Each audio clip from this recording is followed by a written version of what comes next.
እግዚአብሔር የሚወደው አንድነት ነው። እግዚአብሔር የሚወደው ሰላም ነው። እግዚአብሔር የሚወደው ቅድስና ንጽህና ነው። እግዚአብሔር የሚወደው ሃይማኖት ነው። እግዚአብሔር የሚወደው ምግባር ትሩፋት ነው። እግዚአብሔር የሚወደው እግዚአብሔር በስጋዬ ያጠፋኛል በነፍሴ ይቀጣኛል ብሎ ማሰብ ነው። እግዚአብሔር የሚወደው ለሰው የሚያንጽ ለሰው የሚገነባ ለርስት ለመንግሥተ ሰማያት የሚያበቃ አእምሮን ሁሉ የሚያሳርፍ የእግዚአብሔርን ቸርነት፣ ጌትነት፣ ኃያልነት፣ መጋቢነት፣ ከሃሊነቱን ማሰብ ነው። እግዚአብሔር የሚወደው ወገኖቼ ሌላ አይደለም የተራበ ማብላት። እግዚአብሔር የሚወደው ሌላ የለም የተጠማውን ማጠጣት ነው። እግዚአብሔር የሚወደው ሌላ የለም የራቀውን ማቅረብ ነው። እግዚአብሔር የሚወደው ሌላ የለም የታሰረውን መጠየቅ ነው። እግዚአብሔር የሚወደው ሌላ የለም እንግዳ ሲመጣ እግሩን አጥበን የሚበላ የሚጠጣ መስጠት ነው።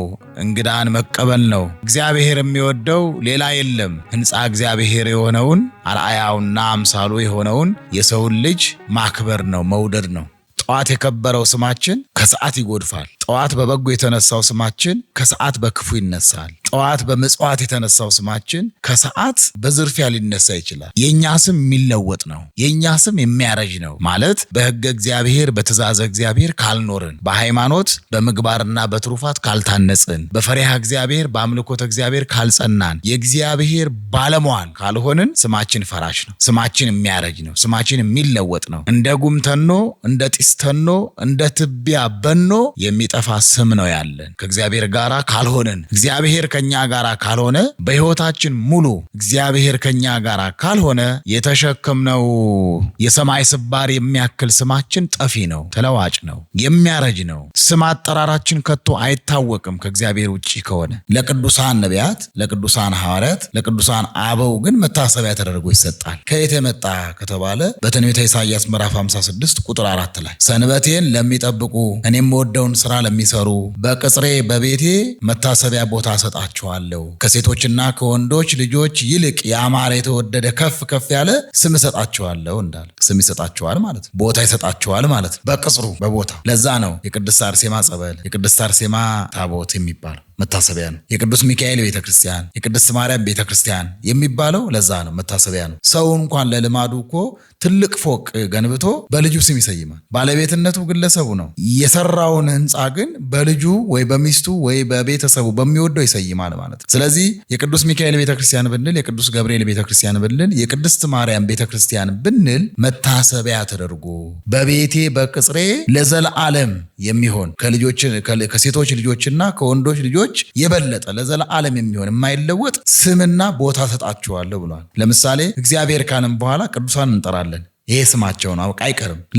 ለዘላለም የማይለወጥ ስም የሚባለው ይሄ ነው። ወእሁቦሙ ስመ ዘለዓለም ዘይትዌለጥ፣ የማይለወጥ ስም ሰጣቸዋለሁ። ስለዚህ በፊልጵስዩስ የተሰራው ቤተክርስቲያን በእመቤታችን ስም የታነጸች የመጀመሪያዋ ቤተክርስቲያን ናት ነው። እናት ብትረግም መሰረት ይነቅላል፣ አባት ቢረግመን አጥንታችን ይሰበራል።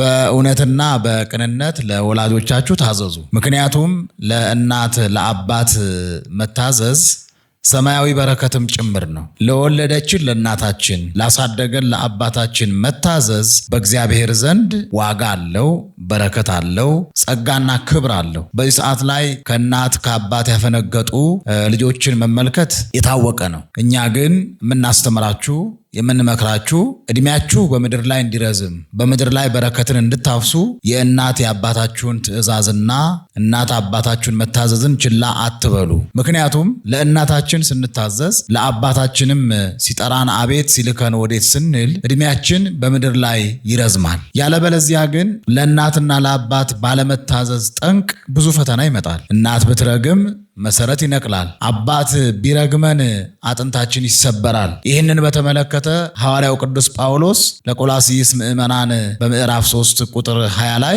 ልጆች ሆይ ይላል። ልጆች ሆይ ለጌታ ደስ የሚያሰኝ ነውና በሁሉ ለወላጆቻችሁ ታዘዙ ይላል። ስለዚህ ለእናት ለአባታችሁ ታዘዙ ለማለት ነው። ብዙ ልጆች ምግብ ስላበሏቸው ልብስም ስላለበሷቸው በቂ ነው ብለው የሚያምኑ ሰዎች አሉ።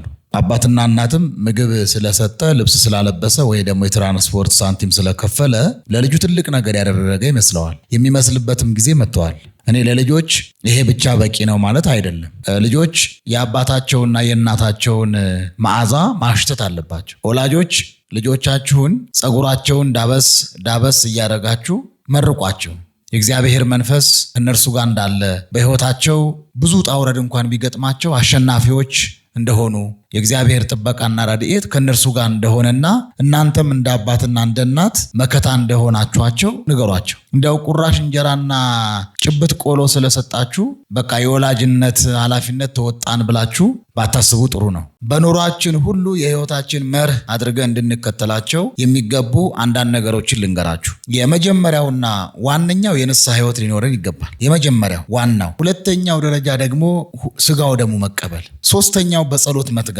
አራተኛው ደግሞ ለስጋዊ ሕይወታችን መቃናትና ለመንፈሳዊ ሕይወታችን እድገት መሰናክል የሚሆኑን ሰዎች ከኛ ማራቅ ተገቢ ነው። ምክንያቱም መዝሙረኛው ቅዱስ ዳዊት ዘምስለ ህሩይ ህሩየ ትከውን ወምስለ ጠዋይ ትጠዊ ይላል። ከተመረጠው ጋራ ብትውል የተመረጠ ትሆናለህ፣ ከጠማማው ጋራ ብትውል ጠማማ ትሆናለህ፣ ከቅዱሱ ጋራ ብትውል ቅዱስ ትሆናለህ፣ ከርኩስ ጋራ ብትውል ርኩስ ትሆናለህ፣ ከምቀኛ ጋራ ብትውል ምቀኛ ትሆናለህ፣ ከለጋስ ከቅን ጋራ ብትውል ለጋሽ ትሆናለህ ስለሚል ማለት ነው።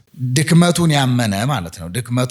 ድክመቱን አምኖ በጸሎት አግዙኝ ያለውን ወንድማችሁን አበርቱት። ጹርዎ ወአጽንዕዎ በመንፈስ የዋሃት፣ የዋህነትን በያዘ ልቡን አበርቱት ተብሏል። ነገር ግን ኃጥእ ሆኖ ጻድቅ ነኝ ለሚለው፣ ጠማማ ሆኖ ቅን ነኝ ለሚለው፣ ጉድለት እያለበት ጉድለት የለኝም የሚል በተሳሳተ መንገድ እየሄደ ደግሞ በቀና መንገድ እየሄደ እንዳለ ራሱን የሚያሳይ እሱን ግን ነው በሕይወታችን ማራቅ ያለብን ነው እንጂ ጥፋቱን አምኖ ድክመቱን ተገንዝቦ ተዘከሩኒ በጸሎትክሙ በጸሎታችሁ አስቡኝ የሚለውን ነው ቅዱስ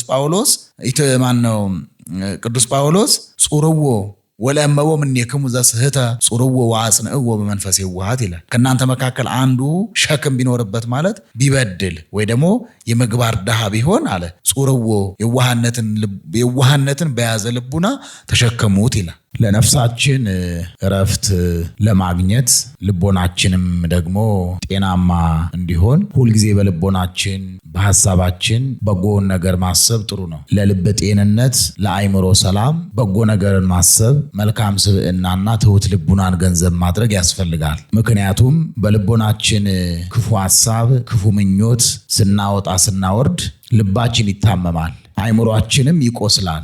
በነገራችን ላይ የብዙ ሰዎች የፊታቸው ማድያት ከልቦናቸው ከሚወርደው ነገር የተነሳ ነው። በልቦናችን ጠማማ መሆን አያስፈልግም። ምክንያቱም በቅዱስ መጽሐፍ እንደተጻፈው በመጽሐፈ ጥበብ ምዕራፍ 1 ቁጥር 3 ላይ ጠማማ ልብ ከእግዚአብሔር ያርቃል ይላል። ጠማማ ልቡና ያለው ሁሉ ከእግዚአብሔር ይርቃል። ጠማማ ልብ ያለው ማለት ክፉን የሚያስብ፣ በወንድሙ ላይ ክፉ የሚያስብ፣ በእህቱ ላይ ክፉ የሚያወጣ የሚያስብ ማለት ነው። ጥበበኛው ሰው ሰሎሞንም በመጽሐፈ ምሳሌ ምዕራፍ 3 ቁጥር 32 ላይ እንዲህ ብለዋል፣ ጠማማ ሰው ሁሉ በእግዚአብሔር ፊት ርኩስ ነው ይላል። ጠማማ እንዳንሆን እንደ እውነቱ መግባታችንና መውጣታችን ሰላም እንዲሆን፣ በኑሯችን ሁሉ ደስተኛ እንድንሆን፣ ኑሯችን ሁሉ በእግዚአብሔር ፍቅር የተከበበ የተቃኘ እንዲሆን መልካም ስብዕና ትሁት ልቡና ያስፈልገናል። የልቡና ጤንነት የአእምሮ ሰላም የሚገኘው የዋህ በመሆን ነው፣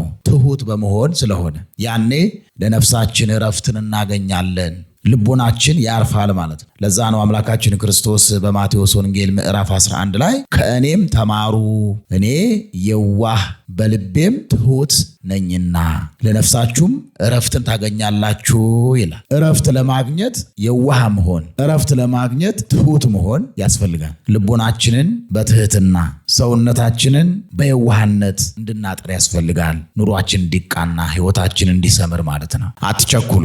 የእናንተ ጊዜ ነገ ነው። የሌሎች ቀን ዛሬ ቢሆን ምናልባት የእናንተ ቀን ነገ ነው። እግዚአብሔር ለእናንተ ያዘጋጃት ዕለት ነገ ነው። የምትከብሩበት ከፍ ከፍ የምትሉበት የእናንተ ጊዜ ነገ ነው። አትቸኩሉ። መዝሙረኛው ቅዱስ ዳዊት እንዲህ ብለዋል፣ ታገስ ወአጽንዕ ልበከ ይላል። ታገስ ልብህም ይጽና፣ ወተሰፈው ለእግዚአብሔር፣ እግዚአብሔርን ተስፋ አድርገው ይላል። ታገስ ይላል። ምክንያቱም እግዚአብሔር በትዕግስት የጸኑትን ሊባርካቸው መዳፉ ሰፊ ነውና። ምናልባት የእግዚአብሔር የዘገየ መሰላችሁ ሰዎች እንዳትሳሳቱ፣ የእግዚአብሔር ጊዜ ለእናንተ ስላልደረሰ ነው። ለዚህም ነው በመጽሐፍ በያዕቆብ መልእክት ምዕራፍ 5 ላይ እነሆ በትዕግስት የጸኑትን ብፁዓን እንላቸዋለን ያለው ለዛ ነው። በትዕግስት ስትጸኑ ብፁዓን ትባላላችሁ። በትዕግስት ስትጸኑ ንዑዳን ክቡራን ትባላላችሁ። ብቻ እናንተ ታገሱ።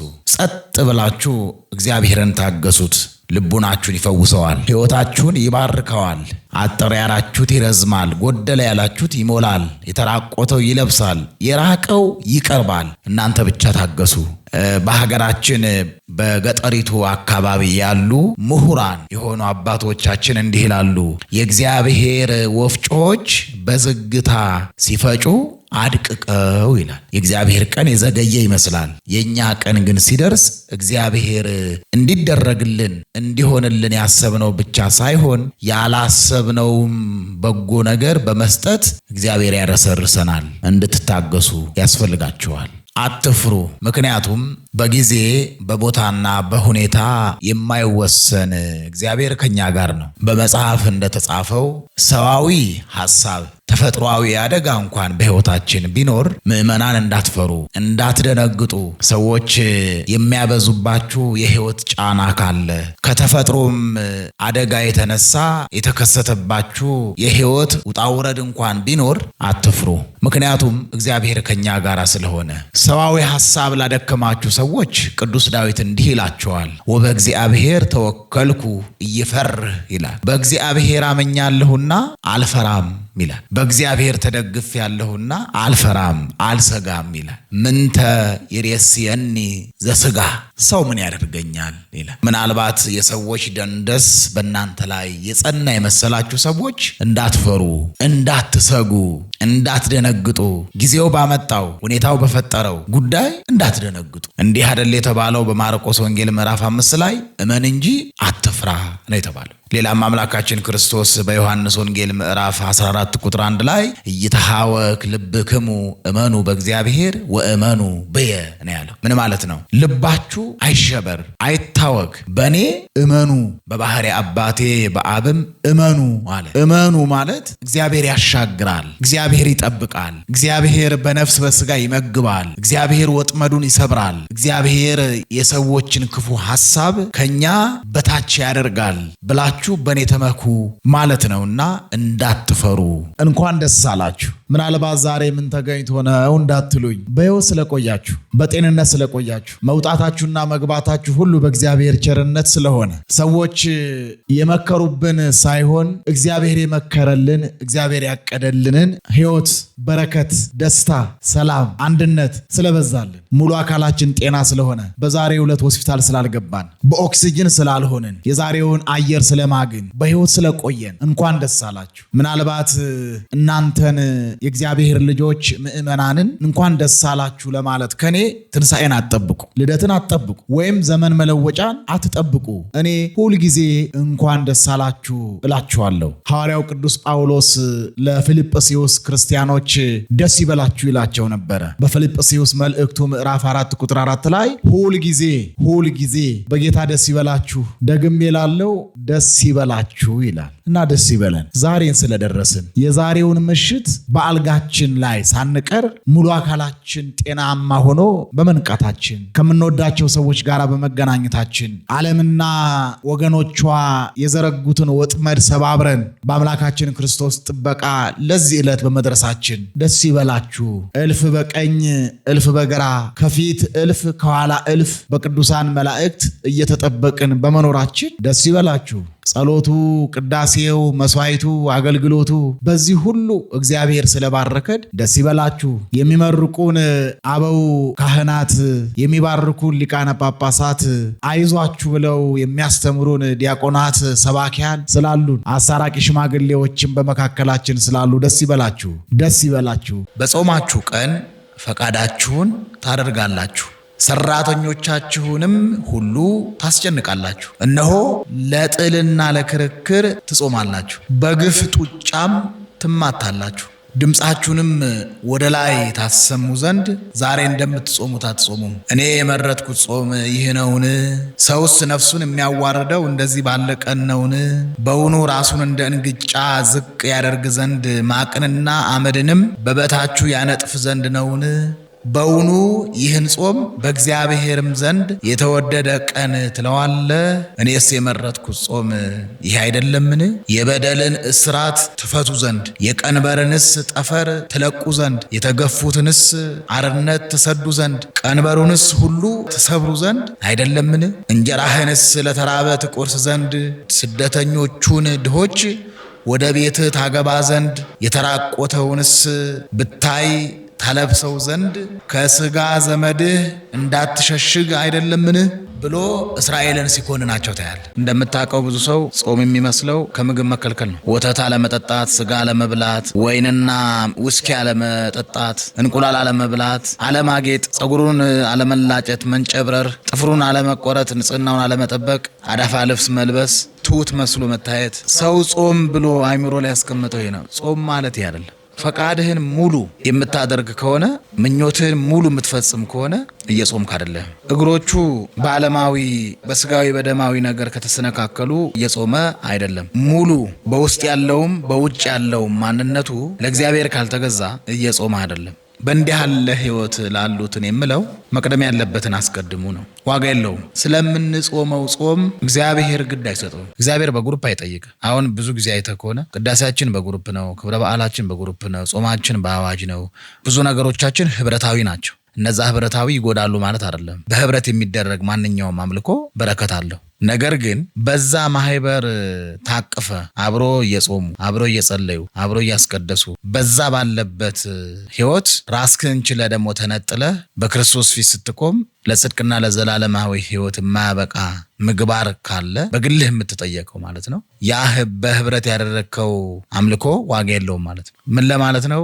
ብዙ ሰው ከማህበር አምልኮ ወጣ ብሎ ራሱን ችሎ ራሱን ገምግሞ ራሱን ከእግዚአብሔር ጋር የማገናኘትን ህይወት አልተለማመደም። በእግዚአብሔር ፊት እኛ ማነን ማለት የለብህም። በእግዚአብሔር ፊት እኔ ማን ነኝ? ባርነት ብዬ በማስበው ሁኔታ በማይታይ ሰንሰለት የታሰርን ልጆች የእግዚአብሔር ስጦታዎች ናቸው። የእግዚአብሔር ስጦታ የሆኑ ልጆችን አሁን ላይ በተለይ አሁን ባለው ሁኔታ ላይ ልጆች የሚያድጉበት መንገድና የምናየው የምንመለከተው በጣም ከባድ ነው። ባሪያ ነበረች፣ በግዞት ውስጥ የነበረች ነበረች። ልጇም ልክ እንደዛ፣ ቤተሰቧም ልክ እንደዛ። ራሷ የተወለደችውም በባርነት ውስጥ ነው፣ ያገባችውም በባርነት ውስጥ ነው፣ ልጆችንም የወለደችው በባርነት ውስጥ ነው። ለብሉይ ኪዳንም ላሉ ሴቶች ለሃይማኖታቸው፣ ለጥበባቸው፣ ለእይታቸው ለቤተሰብ የሚከፈለውን ይሄ መስዋዕትነት የመስዋዕትነት ጥግ ለማሳያነት ለምሳሌነት የምትቀር ትልቅ ሴት ናት። እንዲያውም ሙሴን ለሊቀ ነቢያትነት ወይም ለመስፍንነት፣ አሮንን ደግሞ ለሊቀ ካህንነት፣ ማርያም የምትባለው ልጇን ደግሞ ለሊቀ መዘምርነት የዘማሪዎች አለቃ ነበረች። ያበቃችው ዮካብድ ናት። ደክሟት ነው የምትመጣው፣ ተሰድባ ነው የምትመጣው። ልጆቿም እንደሷ ባሪያ ናቸው፣ ሰው አይደሉም። ለፈርዖኖቹ እቃ ናቸው። እኛ እንደ ወላጅ የምንፈተንባቸው አንድ ልጅ ለምሳሌ ኦቲስቲክ ቢሆን ወይም ደግሞ ስፔሻል ኒድ ሆነ ማለት የጤናም የአካልም እክል ቢኖረው ሰው እንደ ሰው ያይልናል ወይ? እናትስ ከዛ በላይ ማየት ትችላለች ወይ ነው? ምንም ቢሆን የተሸጠች ባሪያ ናት። ጡብ የምትሰራ እንጀራ የምትጋግር ወጥ የምትወጠውጥ በፈርዖኖች ሰራዊት የምትደበደብ በብረት አለንጋ የምትመታ ሴት ናት። ይህንስ የፈጠረው ይግደለው፣ ይህን የመሰለ ብላቴና ይህን የመሰለ ሕፃን ልጅ አንገልም ብለው የግብፅ አዋላጆች ተውት። ልጇን ከባህር ዳር መጣሏ በጣም እምነቷን ያሳያል። ልጇን ከባህር ዳር ከጣለችው በኋላ እልፍ ብላ ነው የቆመችው፣ ጥላ አልሄደችም። ማርያም እህቱ ቀን ቀን ትጠብቀዋለች። እናቱ ዮካብድ ደግሞ ማታ ማታ ጡቷን ታጠባዋለች። በእንዲህ ያለ ቆየ ነው። ሃይማኖት ጥበብ ያስፈልገዋል። ሃይማኖት የተዋሃደው ጥበብ ከመከራ ስጋ ከመከራ ነፍስ፣ ከሞተ ስጋ ከሞተ ነፍስ ያድናል። አረገ ስንል በሰማይ የሌለ ሆኖ ከምድር ወደ ላይ እየወጣ አይደለም። ወደ ምድርም መጣ ስንል በምድር የሌለ ሆኖ ከሰማይ ወደ ምድር የሚመጣ ሆኖ አይደለም። ከሰማይ ወረደ ስንል ሰው ሆነ፣ አምላክ ሰው ሆነ ማለታችን ነው። አረገ ስንል ደግሞ የተዋሃደውን የሰውን ነፍስ የሰውን ስጋ የባህሪ ገንዘቡ አደረገው ማለታችን ነው። አምላካችን ክርስቶስ እርሱ ያረገው የእኛን እርገት ለማስረዳት ነው። የተነሳው እኛ እንደምንነሳ ለማስረዳት እንደሆነ ሁሉ ሞተን ፈርሰን በስብሰን አንቀርም፣ ፈርሳችሁ በስብሳችሁ አትቀሩም ሲል ተነስቶ አሳየን። እንደገና ደግሞ ከተነሳን በኋላ ትንሣኤ ሙታን ከተረጋገጠልን በኋላ ደግሞ ታርጋላችሁ ሲል ከፍ ከፍ ትላላችሁ ሲል እርገቱን አሳየን። ከሰማይ ከወረደው ውጪ ወደ ሰማይ ያረገ ማንም የለም ይላል። እነ ኤልያስ አርገዋል። በእሳት ሰረገላ አርገው የለ? እነ ሄኖክ ተሰውረው የለ? አርገው የለ? ሌሎቹም ቅዱሳን እኮ አርገዋል። ግን ከጠፈር በታች ናቸው፣ ከደመና በታች ናቸው። ብዙ ሰው ከክርስቶስ ጋር እንደሚኖር ባለማወቁ ነው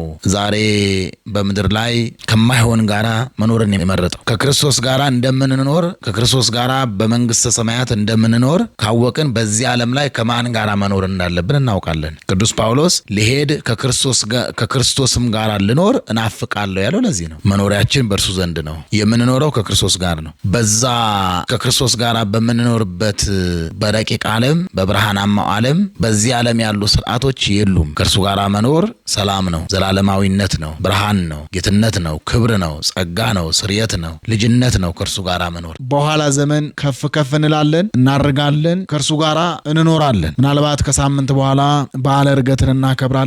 በዓለ ዕርገቱን ስናከብር ደግሞ እንደምናርግ ከፍ ከፍ እንደምንል በልዕልና ነፍስ ሆነን ከክርስቶስ ጋር እንደምንኖር ከማሰብ ጋር በዓሉን እንድናከብር ከወዲሁ በትህትና ጠይቃችኋለሁ። ትንሣኤ መጣ ሄደ፣ ዕርገት መጣ ሄደ ማለት አይደለም። ከነፍሳችን ጋራ ትምህርቱን በማዋሃድ በገባንና በተረዳነው ልክ እኛ ትንሣኤ ሙታን ያለን ዕርገት የተረጋገጠልን የእግዚአብሔር ልጆች እንደመሆናችን መጠን በስርዓቱና በሕጉ እግዚአብሔር ባለው መጽሐፍ ባዘዘው እንድንኖር ያስፈልጋል ለማለት ነው። ከአፋችሁ የስድብ ነገር አይውጣ። ምናልባት አይታችሁ ከሆነ ሰዎች ይሳደባሉ።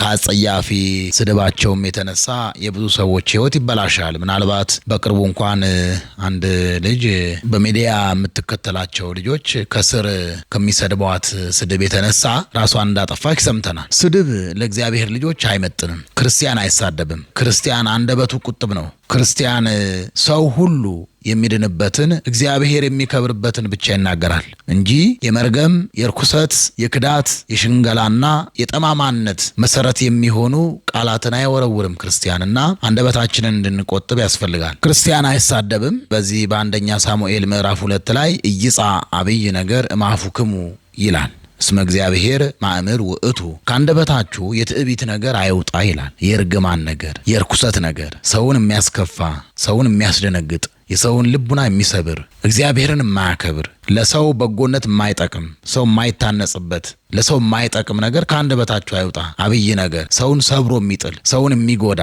ሰውን ከመንገድ የሚያስቀር ነገር ከአንደበታችሁ አይውጣ። እስመ እግዚአብሔር ማእምር ውእቱ፣ እግዚአብሔር በባህሪው አዋቂ ነው ማለት ከልቡናው መዝገብ አውጥቶ የጠማማነትን፣ የክፋትንና የክዳትን፣ የሽንገላንና የርኩሰትን ቃል የተናገረውን ሰው መርምሮ ያውቀዋል ይላል። ስለዚህ አንደበታችንን ልንቆጥብና እንደ ክርስቲያን ስርዓት፣ እንደ ክርስቲያን ቤተሰብ፣ እንደ ክርስቲያን ሕግና ወግ አንደበታችንን ሰብሰብ አድርገን ልንኖር ያስፈልጋል ለማለት ነው። ብዙ መናገር የማሰብ ችሎታን ማነስ ያሳያል። የሐሜተኛ ሰው አይምሮ የሌሎችን ስህተት መሰብሰቢያ ቆሻሻ ቅርጫት ነው። ስለ ሌሎች መጥፎ የሚያወራል ሰው ስለ አንተም ለሌሎች መጥፎ ነገር ማውራቱ አይቀርም፣ ፈጥሮ ማለት ነው። ጥበበኛ ሰው የሚናገረው የሚለው ነገር ስላለው ነው። ሞኝ ሰው ግን ለመናገር ያህል ብቻ ይናገራል፣ ሰዎች ሲናገሩ ብቻ ስላየ ማለት ነው። ምላስህ ከእግር ቀድሞ እንዳያዳልጥህ ተጠንቀቅ። ከመናገር በፊት 2 ጊዜ አስብ፣ ይጠቅማል አይጠቅምም። ምክንያቱም ቃላት እንደ ፍላጻ አንዴ ከወጣ በኋላ አይመለስም፣ ይወጋል ማለት ይሰብራል ነው። መጽሐፈ ምሳሌ ምዕራፍ 20 ቁጥር 19 ላይ እንዲህ የሚል ቃል አለ። ዘዋሪ ሐሜተኛ ሚስጥርን ይገልጣል። ዝም ብሎ መንደር ለመንደር የሚዞር ማለት ነው። ከንፈሩን የሚያሞጠሙጥ ሰውን አታግኘው። ሐሜተኛ ማለት ከሐሜት መጠበቅ ይገባል ማለት ነው። ሁላችንም ማስመሰያዎች ነን። ማስመሰል ከባድ በሽታ ነው። ማስመሰል ማለት እንደ ስልክ ከቨር ማለት ነው። አንተ አሁን የምታወራው በስልክህ ነው ወይስ በከቨሩ ነው? በስልክህ ነው የምታወራው። ከቨሩ ምንድን ነው? ቢወድቅ እንዳይሰበር መከላከያ ነው። ማስመሰል ማለት በሸሚዝ ላይ ኮት መደረብ ማለት። ይህ ማለት እውነተኛ ማንነትህን ቀብረ እውነተኛ ህይወትህን ሰውረ ዕለት ተዕለት የምታደርጋቸውን መንፈሳዊ የጉዞ ሂደቶችን በየዕለቱ የምታከናውናቸውን ዕለታዊ ተግባሮችን ሰውረ ለግልህ የራስ ዓለም በሰዎች ዘንድ ደግሞ ሌላ ዓለም የምትገልጥበት መርዛማ ህይወት ነው ማስመሰል። በእርግጥ ኢትዮጵያ ውስጥ ሳያስመስሉ መኖር ይከብዳል። እውነት ብትናገር ሐሰተኞች የኛ ነው እውነት ብለው ያንተን እውነት ጠምዝዘው አንተን ሐሰተኛ ያደርጉሃል። ለምሳሌ በይሁዳ ህይወት እኮ መመልከት ነው። ይሁዳ ጌታን ሸጠው በ30 ብር አይደል? ለህማም ለሞት አሳልፎ ለስቅላት ሰጠው። ተመልሶ ግን አጠገቡ ቁጭ ብሎ ይበላል። ማስመሰል እንደ ይሁዳ ነው። እንዲያውም አንዳንድ ሰው አንተ ይሁዳ ነህ ይላል። በእጄ እየበላ በእጄ እየጠጣ ሁሉ ነገር አድርጌልህ እንዴት እንዲህ ታደርገኛለህ? አንተ ይሁዳ ነህ የሚሉ ሰዎች አሉ። ሁላችንም ይሁዳዎች ነን ለማለት ነው። እስኪ ንገረኝ፣ ሳያስመስል የሚኖር አለ? ሁኔታው ነው እንደዛ የሚያደርገው ህዝባችንን። እውነቱ ልንገርህ፣ አሁን እውነት ብትናገር ከዚህ ከበሩ አታልፍ። ክርስትና ግን እውነት ነው። አምላካችን ክርስቶስ ምን አለ? ነገሩ እውነት ከሆነ እውነት ነው፣ ሐሰት ከሆነ ሐሰት ነው በሉ ብለዋል። በዚህ ህይወት ለመገለጥ በእውነት ማንነት በተለያየ ቦታ በተለያየ ሁኔታ በተለያየ ማንነት የሚገለጠው ህይወታችን በአንድ እውነት ብቻ መንገድ እንዲፈስ በጣም ጥንካሬ ያስፈልጋል። የመንፈስ ቅዱስ መሞላት ያስፈልጋል። አሁን በሰዓት ላይ ሰይፍ አይደለም ሰማዕትነት፣ መራብ መጠማት መራቆት አይደለም ሰማዕትነት። ሳታስመስል እስኪ ራስክን ሆነ መኖር ነው ሰማዕትነት። በሰዓት ሰው ይቆጣል። ታውቃለህ፣ ሰው በጣም ነው የሚቆጣ። ሰው አሁን ዛሬ አትንኩኝ ባይ ነው። እንደዚህ የልብስ ዘርፍ ከነካ ሁሉ ሊያብድ ይችላል። ሰው በጣም የቁጣ መንፈስ የመቆጣት ህይወት ተቆጣጥሮታል። ትዕግስት ይኑረን፣ ተስፋ እንጣ። አንድ ምሳሌ ልንገር። ምንጩ መጽሐፈ መነኮሳት ነው። አንድ ቁጡ መነኩሴ ነበር። እንዲያው አትንኩኝ ባይ ዝም ብሎ የሚቆጣ። ውሃ ቀርቶ አኖረ ቤቱ፣ ሰይጣን ደፋበት። አሁንም አኖረ። 2 ጊዜ ሰይጣን በምታት ውሃውን አፈሰሰበት። በምታት ነው። በሶስተኛው ደግሞ አፈሰሰበት የቀዳውን ውሃ። በጣም ተቆጣ መነኩሴ። ከማን ጋር ነው የምኖረው ብሎ ውሃ የቀዳበትን ቅሉን ሰባበረው። ሰይጣኑም ሳቀበት። ትዕግስት አጣ። ድል መነሳት ይሄ ነው። ትዕግስት ያጣህ ቀን በዲያብሎስ ድል ትነሳለህ። ትዕግስት ያጣህ ቀን ህይወት ምስቅልቅሉ ነው የሚወጣው። አንዳንዴ ዝቅ ብለን የምናልፍባቸው ወራቶች አሉ። ሰምተን እንዳልሰማን፣ አይተን እንዳላየን፣ ገብቶን እንዳልገባን፣ ተረድተነው እንዳልተረዳ ነው እንዲህ ብለን የምናልፍባቸው ጊዜዎች አሉ። ያ አይቶ ማለፍ ሰምቶ መቻል የሚባለው ሰዋዊ ጥበብ ነው እና ትዕግስት ያስፈልጋል። አሁን ብዙ ጊዜ ትዳር ውስጥ ብትመለከት፣ በአገልግሎት ብትመለከት ሰው ትዕግስት አፍንጫ ላይ ነው ያለ። እንዲያው ትዕግስት ቢኖረኝ ኖሮ እኮ እንደዚህ አይፈጠርም ነበር የሚሉ ሰዎች አልገጠሙ? ትዕግስት ወደ ልዕልና ወደ ከፍታ የምንሸጋገርባት የምንወጣባት ታላቅ መሰላል ናትና ትዕግስት ያስፈልጋል። ጾሙ እያለቀ ነው እያለ ነው። ጾሙ እያለቀ ነው። ሆድህ እየተራበ አንደበት ሌላውን የሚበላ የሚያማ ከሆነ ጾምህ ለስጋህ እንጂ ለነፍስህ አይደለም። ሊቃውንት አጋንንትም አይበሉም አጋንንትም አይጠጡም፣ ነገር ግን ክፎች ናቸው ይላሉ። በጾሙ ጊዜ ሳይቆርቡ ስጋው ደሙን ሳይቀበሉ መዋል ከግብዣ ቤት ደጃፍ ደርሶ ሳይበሉ ሳይጠጡ የመመለስ ያህል ይቆጠራል። ስለዚህ ከመጨረሻው ሳምንት በፊት ማለትም ከትንሣኤ በፊት ራስን መመርመርና ለቅዱስ ቁርባን ማዘጋጀት ግዴታ ነው። በጾምህ ምክንያት የተረፈህን ገንዘብ ለራስህ ሌላ ቁሳቁስ መግዣ ሳይሆን ለድሆች መስጠት አለብህ፣ ጾም ነውና። ካልሰጠህ ግን የድሆች ድርሻ የሰረክ ሌባ ነህ ይላሉ አባቶቻችን። ነግደን እናትርፍ። ቅድም ስለ ገብርኄር አውርተን ነበራል። ስለሱ የሚገልጽ ነው። ክፉ አገልጋይ መክሊቱን ቀብሮ ጌታዬ ሆይ ጨካኝ ስለሆንክ ፈራሁ ማለቱ እውነተኛ ፍርሃት ሳይሆን ስንፍናውን ለመሸፈን የተጠቀመበት የውሸት ምክንያት ነው። ሰነፍ አገልጋይ ሁልጊዜ ሰበብ ይፈልጋል። ከእግዚአብሔር ያገኘውን መንፈሳዊ መክሊቱን ምድር በተባለ በስጋዊ በደማዊ ነገር የቀበረ ሁሉ በገሃነም ይቀበራል። በመንፈሳዊ መክሊታችን ትርፍ ይኑረን። አትራፊ ያልሆነ ከጌታ ጋር በውስጥ በመንግሥተ ሰማያት አይሆንምና፣ ምክንያቱም ወደ ውጭ ወደ ገሃነም ያወጡታልና። እናትርፍ።